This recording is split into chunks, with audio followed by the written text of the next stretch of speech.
Ụmụnne m na ụmụnna m ele otu ọnọrụ ọ na nwekwarechi ọnwa nọ nwa nwa mba nnọ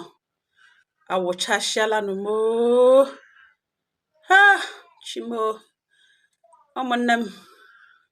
ewu nwa okorobịa nọ ngalugbe na-elube nwaanyị iruo n'elu nwaanyị ma na-elube nwaanyị were nnọọ ntị gwuo m ya n'ọnụ n'ihi na ha ikwu na-amaghị ibezi ya ụwa na ha atola ṅụ ururu agwa ọjọọ na-ekwesị ekwesị na-enye ṅụ obi aṅụrị toruo ntị ṅa ala n'ihi na atụrụ gbaka nga n'odina nguzo ote agụ nwa ya o nwere ihe ị na-aga eme ashili even if you want to and time is one of them. Oge a na-eche mmadụ o nwere ihe ị ga-eme taa echi ya nkarị nwaanyị dị ụbọchị ka ị marịa ihe ọhịa o ji dị mkpa ka ị mara ihe ị na-eme taa ife echi abịa. Anụ m otu nwanne anyị nwaanyị akpọ m na fon si m nwaanyị mba nnọọ mza ya sị m nwaanyị mba nnọọ na ihere emegbuole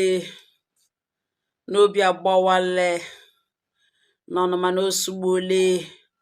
ụmụnne m nwanne nwaanyị ebewe ya akpọwa kikikikiki ya akpọwa kikikikiki chai Chineke nna bi n'eluigwe kemgbe m kwemewe program a ka agbawara m obi this one ruru m n'ọkpụkpọ na ya na di ya yere nearly 4 months 3 months and ka ha yere na ya na di ya nọ n'ime relationship o wee nwee accident ya gaa n'ihu sị m na ya alụọla di na nwamba nnọọ mza di ya enwee fatal accident na moto kọrọ ya gwogwo ebe niile surgery na emegidere surgery chapụgo otu akwa mkpụrụ amụ ya emegidere surgery na ọ gwụrụ agwụ enwe onye ha nyere na ọ ga-adị ndụ condemn otu ụkwụ ya entirely na egbupụrụ ya ụkwụ from labs not from ikpere from labs ka eji gbupụ ụkwụ nọ ya lere n'ụlọ ọgwụ mgbe ya ka wuo enyi ya nwaanyị only mgbe ya ka wuo enyi ya nwaanyị n'ihi na ya hụrụ this guy n'anya hụfe ya hụrụ n'anya hụbiga ya oke na ya lere n'ụlọ ọgwụ lege n'ụlọ ọgwụ na ihe ya na ya abụọ nụrụ n'ụlọ ọgwụ orthopedic hospital Enugu na ihe ya na ya abụọ nụrụ n'ụlọ ọgwụ na ọ complete 8 months lere this guy n'ụlọ ọgwụ ya hụrụ atụ ahụ ya na ya ekwere abụ ahụ ya na ya asara ya ahụ ya mere ihe niile na ụmụnne ya onwe ụtọ rụrụ ha na onye nwere naanị ụmụnne atọ ke ha wụ onye hụrụ ihe ebe ọhụrụ mmanya gị isi onye hụrụ ebe ọ hụrụ mmanya gị isi mmanya kwana adịla week na ọwa adanne onye na-akpọ ọkpọkwana mụrụta mere o nwetakwana ohere gbara bịa n'ihi na mgbe nwanne nwoke a nwere accident ọ mụrụ nwa ọhụrụ na nwamba nnọọ enweghị capable hand dị available ile ya na-awụ ya nwa n'ọnọ mba ya ka a kpọrọ the day moto ọkụrụ ya gbara gawa rutekwenụ arụọcha ya ụlọ ọgwụ ya atacha ahụ niile ahụ lege na ọ nọrọ before ya ekwu okwu o tekiri days ọ bịa nwetacha onwe nwamba nnọọ mza na ya na ya bụ ọnụ n'ime n'ụlọ ọgwụ one midnight mgbe ahụ oyi a na-ewere ngaji ka ị ga-eri orie na o nwetatụwala onwe ya ọ rịọwa ya si ya biko na ka ya gwanụ ndị nwe na ọ mara ha nụbe na relationship na ọ na ndị 3 months na n'ime onwe na ya ekpebiri ịbịa ga hụ ndị nwe i propose marriage mana ya amaghị ihe ọnọdụ ya ji dizi like this na ya ka likiri ya chọrọ ịlụ ya ma ọ bụrụ na ọ ga-ekwe na o chetakwe na ya ka eji akọwa ya gbakọrọ gbago ya kọrọ gbada na ya chọrọ ịdịgo ụmụnne dịge mma ya na enwere obere ego ya nwere na Access Bank ka e were ga akwụ ụgwọ isi ka ọ lụọ ya ka ya dị sure ka ọ hapụ ime ṅa ya enwetacha onwe ya ga-ahụzi onye ọzọ kpọrọ na ya gụba nwa anwụ ọ na-eme ka lọvụ egbuole nwamba nnọọ ya ekwere n'ihi na ya nwere ya obi ebere ma wụ somebody ya like ya ekwere na ya na ya bụrụ n'ụlọ ọgwụ mgbe mma ya na nwanne nwoke na ọnkụlụ ya kpororo ụmụnna abịa eme ihe nụ n'isi ya na di ya lụrụ ya from hospital bed n'ihi na ya gwara ya sọ don't worry enwetacha onwe o kwe ha ekwe Ogwawesi the only way a ga-eji heal fast wee dị sure na ihe Chineke ji gozie na ọ ka nwoke ya ya lege so ngwanụ nsogbu anọ oshi na hospital bed ji oji ego ejiri bịa kwụ ụgwọ isi ego ejiri bịa mehe niile na oshi na hospital bed were app ya na-esend ego ụmụnne na mme na ụmụnna ha aga kwụ ụgwọ isi lọya mama mụrụ ya na-agwa ya si na onye ka na-ekwekwe na ha ka ọ gbakee a na-abịalụ ya ya hụ mekwa ebodoro ihe emere na ọ pụta n'ugbogwere egwegwe so that ọ ga nọ present nke ọlụga nwaanyị ya sị mma ya na ya ekwuchana na nwe ihe ga-eme na ọ dị strong na kama ọ dị ụjọ na-atụ ya na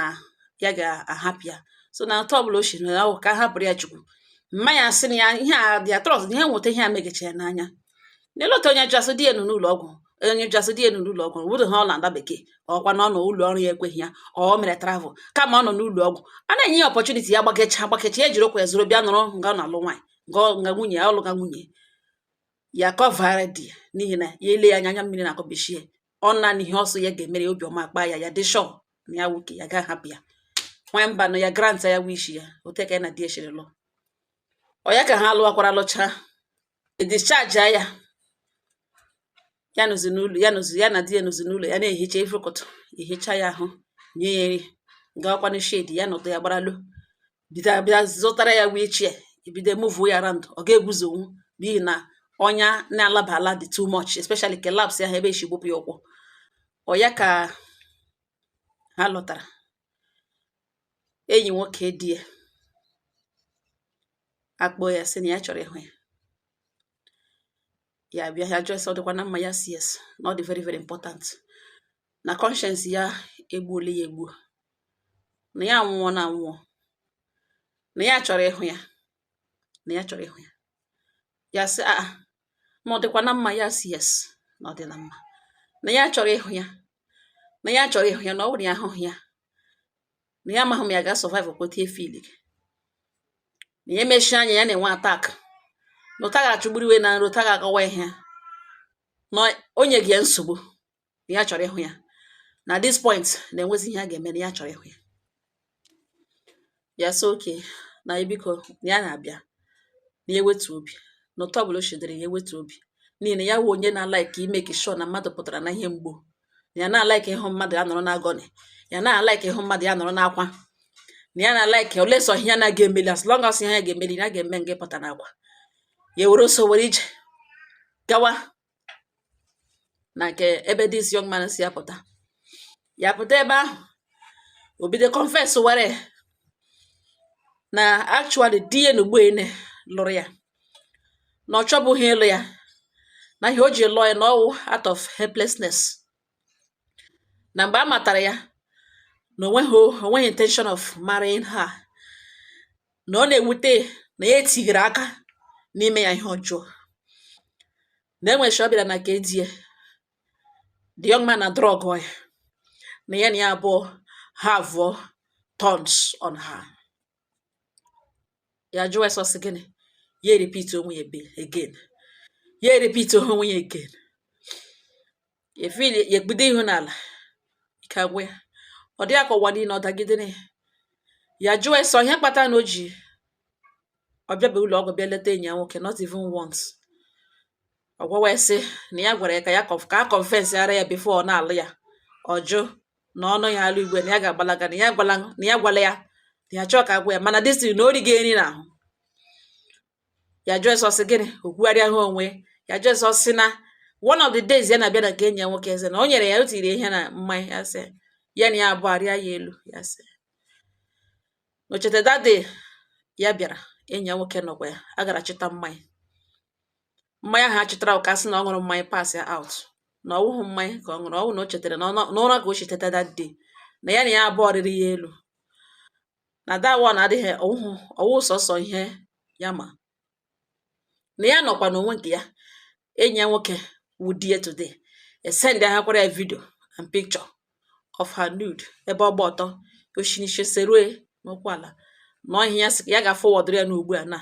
echiche ya na ya delete ya na ihe na-arịọ ọrịa ya gbaghara ya biko na ya gbaghara na ya biko gbaghara na ya gbaghara na ya nwụọ na anwụ ya mahụ na ọ dị this good ya mahụ na nwaanyị juru ebe niile bete nwere nwaanyị na ya mahụ na conscience ya egbuola ya egbuo. Nwamba nnọọ o were fon ya kpa ya n'aka ya na-ele onwe ya ebe ya laịrị helpless, ebe di enugbo ji aka abụọ na-agba ya akalanya n'ara, ọkọ ya n'aka ka anake, ọkọ ya n'ara ke, ọkpọ ya ihe sọrọ ya, ọkpọ ya slot, ọkpọ ya toilet pit, ọkpọ ya ihe niile.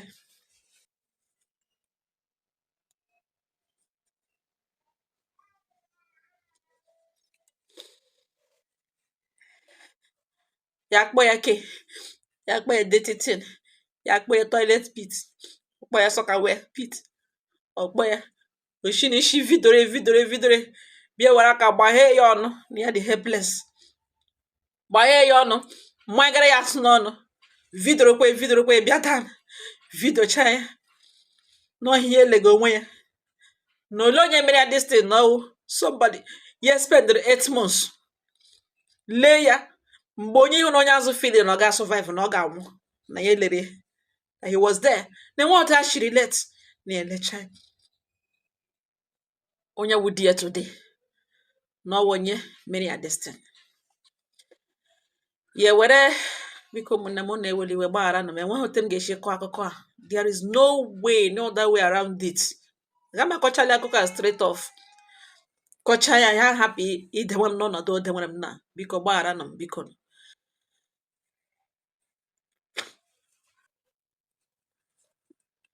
Ya sị the young man ngwa na ya ọ na fọwọdọrọ ya na fon ya,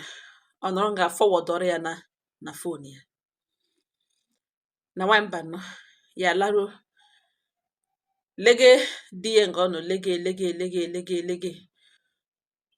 ọ na-esi ya ke ya na-ekwu ekwe ha okwu na ọ dịkwa na mma họnị ya bebi ya na ke ya na-ekwu ekwe ha okwu na ọ dịkwa na mma na ihu adịghị ya mma na anya ya bọchakwa na red. Ọ gịnị mere ya gaa na kichin ga-ewere mma ekwu kitchen knife bịa n'ihu ya jụọ esi na ọ yagodi ya one good reason ya ga-eji ya ga ama ya mmanụ ugbo magbue olewe. Ọ dịka ọghọta mmụọ ya gwa ya na okekwe na enyi ya nwoke dịka ọgwale ọgwawe sị na ihe na ya rọwụ ndụ na ọ magbu nne ya na ọ ga-akarị ya mma na ya nwụrụ n'aka ya na ịnwụ asị na ọwa accident na ọ magbue na ya deserve ya mma adapụ ya n'aka kpekerere. Ya jụọ esi na ọ bụrụ na onwe ha accident ọ gara ịlụ ya, di ya si no na ya gara ịlụ ya. Ya jụọ esi elekwere ihe o jiri lụọ ya ka ahụ o bu n'obi ọ chọrọ ịlụ, gịnị mere ahụhụ ya around. Ọ gwawa ya na ya achọghị idiscuss gbasara that one. Ya jụọ esi ihe ọ lụrụ ya because of ka ebe na-elekọta ya, because ọ hụ na ya dị dedicated na ya ebu mata ya n'obi na ọ chọpụtara na ya hụrụ ya n'anya na ọhịa o jiri lụọ ya ka ebe na-ebu shi ebu mmamịrị na-ele na ọhịa o kwere lụọ ya na ọwụtụ dị love na even though na love ya na ọwụghị crime na ọwụghị ọjọọ mana o kwesịrị ime ya ihe o mere ya. O kwesịrị ịkpọrọ enyi ya nwoke tiri ihe na mma ya na enye nwoke arịa ya elu. O kwesịrị ividio ya ebe ọ dọrọ gịrị ya dị helpless, gbahịa ya aka n'ọnụ mmanyegara ya asụ n'ọnụ, kpo ya toilet pit, kpo ya dirty thing, kọta ya aka na ntị, bụ ihe echiche ụkwụ ya were kamera vidio ya send ara enyi ya nwoke. The same person o mere this thing ka o nwere mind lụọ after ya tara ya ahụhụ. Ọ hụghị ihe metụrụ ya n'obi, ọ sị ya na ya thank you na ya lawa. Ọ hapụ ya nọrọ ngwa nga na-ata ahụhụ fọda na ihe niile o mere ya. Di ya gwa wee sị ọwụ agwa ọjọọ nwa okorobịa na ya biko gbaghara ya, na ya biko gbaghara ya, na ọ ya gbachitara ya back, na ya hapụ ya na ya ga-esend ya back. Ya sị die ya sị na ya achọghị ikwu okwu ọjọọ kemgbe nne na nna jiri mụọ ya, wụhụ onye na-agwa mmadụ okwu ọjọọ na obi agbawala ya na even at that na ya ga-agwala ya okwu ọjọọ n'ọnụ mana o hugbuole na obi ereke na ya amaghị otu ya filige na ya chọrọ ịgakwuru ụmụnne ga kọsara ha ihe mere nọ. Ya kpọọ lọya ma ọ bụ na o nwere one chọọ lọya ya na ya na ya bụ ga-ahụ in court. Dị ya n'ebe ibuo ngwongwo shinga na lakwuru adanne ya first ga-ewere the video shi adanne Adanne elekwe elecha okwu ha okwu ya ebilie banye n'ime ụlọ ga-ejike yiri jin yiri polo buru face cap si elekọta ụmụaka na ya na-abịa na ya ma ihe ọ gacha ya egbojie n'ụzọ gbachie ụzọ chiriki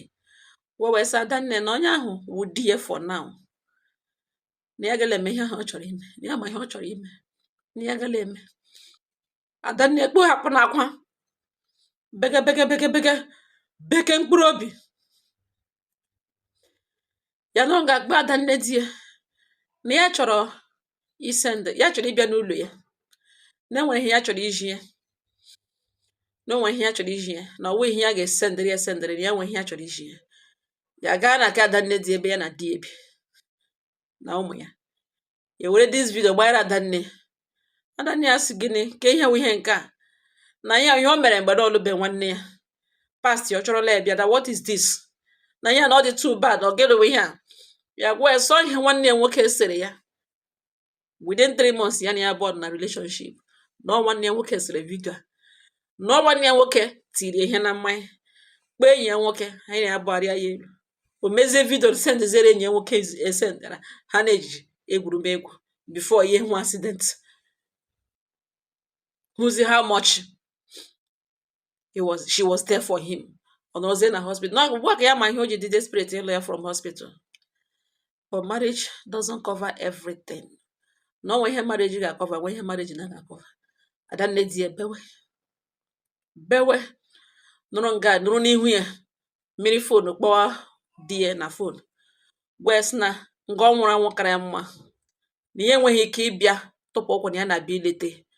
na ọ mara ihe dị ya mma na o just banye na kichin ọ na toilet ka a chọọ hypo ṅụọ nwụọ na ọ dị mma ịdị ndụ na o lekwala anya na ya ga-abịa anyway na enweghị ya na nwunye enu nke Igbo na enweghị ojiri ya ya ma hote this lady she handle all this situation mana ọ wụrụ ya na ọ ga-anwụ na enweghị akọtara ya na ihe ga-eme ka hapụ iwe oge kelechi ya na ọwụ ya na ya abụọ meka ihe asị nwanne ya na ya abụọ ọwụ na ikwu ya na ya abụọ end ya na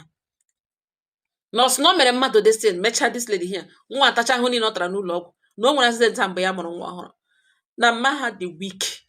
na ụmụnne ya onye ọbụla eti isi n'ọcha enwenye bịakọtara nobody this lady anọga n'ụlọ ọgwụ ya na ya abụọ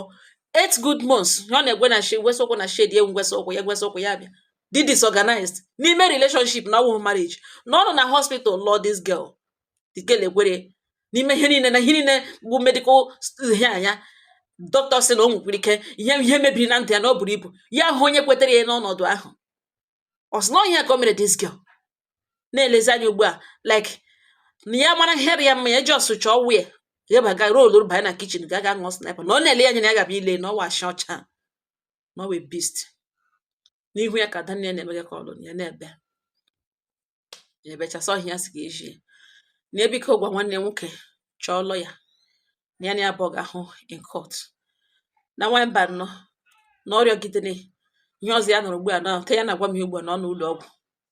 na okwughịzi ha ọka na ọ n'ụlọ ọgwụ ofe ntiri ebuga ya na ọ n'ụlọ ọgwụ na m nwere dara akụkọ na ogbotowara ya mba ụwa na-ele ihe ụnụ si ya mee na ụdịrị ihe abịakwute na gịnị ka ị ga-eme na enwekwara limit tụ ihe ọjọọ mmadụ nwere ike ime ibe ya na nwamba nọ na m nwere akụkọ na ogbotowara ya ụmụnne n'obi agbawale ụmụnne m nke ọ nọ na-ekwu ịgwọ n'eziokwu ọnụ kpara m ama m enweghị ihe m gwanwuru ya sị m oke nne m disorganizela my emotions ka m hapụ ịgwanụ ihe m ga-agwa ya wụ na adịghị m coordinated kwuo ya aga m agbọtọwara ya ụmụnne enwe ihe ọbụla ha gwara m ka itigwa gị na ke mmụọ gị ka gwa m ga-agwa ya ụmụnne ịnụ ngala ugbo na-ewu nwa okorobịa ihe a mere this lady ụfọdụ ụmụ okorobịa na-eme ya too much ị ga-enweta nwa agbọghọbịa mmụọ na-agwa gị na ị gaghị alụ ya o doro anya na ị gaghị alụ ya ịchọghị ịlụ ya ihe ị kere ime ya wee enyi ihe ụfọdụ ụmụ okorobịa na-eme ụdịka nwa agbọghọbịa dị ụta na ndụ ha ọ dị too much na nwaanyị ga-abịa n'ime igwe ya ma ya ọ ga-alụ ya ọma ọ ma ị gaghị alụ ya ọma ihe a na relationship ọ daba o mana ime ọnwa bi na onye ga-eme gị the first move ọ gwa gị propose marriage gị ga-akwụ ụgwọ isi gị ga-alụ ya ọ dịra nga ịma ma ị ga-alụ ya ma ị ga-alụ ya ị gwabe ya naanị ṅụ ma ihe ị na-eche n'obi mana n'ime obi gị ị gaghị alụ ya na ị gaghị alụ ya dị enough ịkpọwa nwa agbọghọbịa ụdịka agwa ọjọọ dị otu a repercussion ile n'obi m aga m asị Chineke nna Jizọs chi ịgba this young man punishment because ọ nọ n'ime na ọ nọ na hospital bed ga lụọ this lady enweghị ihe ị ga-eme mmadụ Chineke sị you don't deserve this person nyawo kama jos tụkpụ n'okpuru trela ha chee ya ebe ụkwụ ya hapụrụ ya isi ya ka ọ dị ndụ lekiri ọnọdụ ya lekirikwana n'ọkwa n'ụtọ this girl o mere ihe ọjọọ ụnụ ahụ na ụmụnne m o nwere ike this young man agara enwe accident ma ọ na omehụ this lady ihe onye ma nke ọ plan gị ime ọzọ before mmụọ nọ n'ime this girl chie angel ya sọ ya ka a ga-eme ha ewere fekpuo ya n'okpuru moto achịa ya tụtụrụ ya chie ya ụkwụ ya abụọ tụtụrụ ya laa ya n'iyi hapụgara ya okpokiri isi ya mefuru ya ndụ ka ọ lọghachita bịa hụ ọnọdụ odo nwere ka ọ lọghachita bịa nụ ụtọ this person o mega ihe ọjọọ a niile this man ekere ha accident for the fact na ọ nọ na hospital propose this girl egwere abịa lụọ ya for the fact na ahụhụ a niile this girl lụtara ha na-enyekwa ya time i confess ihe ọhụrụ dohoro ọ ga-eji gwa this girl ihe ọjọọ o mere ya ya were gbapụ oso gaa lụọ ya eme ebe akwa na ọ hapụ ya na ya ga-anwụ ga dị shock ya secure ihe somebody na-achọbụghị ịlụ you want intention of marrying her gị kpa ya agwa ọjọọ destroy image ya were ya metọọ ya pịtọọ ya drag ya na mud laa ya n'iyi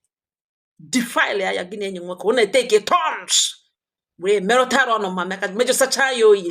gị lachige vidio send ya enyi nwoke tụda ọlakporo ya were na-ele agbarawa anya ya konkosa were lepụrụ ụwa were legharịrị anya gị hụzi onwe gị n'ọnọdụ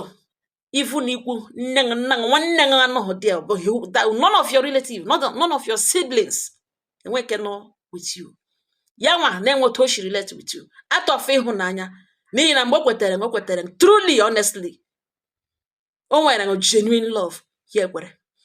na ị ga-amanya 8 months ilege mmadụ n'ụlọ ọgwụ everywhere na-eshi ọgwụ ụsasa onye nwere na accident ọnya atọ here and there elusicha appetite ya erigen nọga na 8 months gị nọrọ na hospital bi ya gwa gị chere mgbe ị gbakere gị si mba na ọhịa ihe a ga-emere ṅụ gị nwere onwe ṅụ out of love ya ekwere gị shi na hospital mmanya ekwuo ya ajụ abịakwa ụgwọ isi gị ga-abịakwa ụgwọ isi mgbe ihe kwesịrị confess ya ihe kwesịrị ya egwerekwa ya gị nọrọ n'elu eme nwunye ṅụ ihe iji eme iwerele marriage zụzie ya ka ọ bịara ehichazi gị ahụ na-eleta ṅụ ụmụnne m na-ahụ the heart of humans obi mmadụ ọwa akpa ọsụ moto wara ya ọnụ na ihe ọbụla ọnụ si ya mee na ọhịa ya ga-eme iwu nwa okorobịa dị rough ị na-ebi ndụ ọjọọ rere ure gị mee nwanyị ọzọ ihe gị mee ya na ọnweta oshirileti the connection is not there ịhụta no filthy rag hụta ị ga-eji ya mere ihe sọrọ gị and ihe ahụ imege that lady na-awụ nwanne ya ịchọọ ka eme ya nwanne gị nwaanyị ịchọọ ka eme ya nwa ma ọ na-emụta nwa tomorrow mana dị comfortable na-eme ya onye ọzọ na-eme ihe ọjọọ mere na naanị offense ọ committed wee ikweta n'ime relationship ọ gwụla gị gba ya jọọ mejụsa ya oyi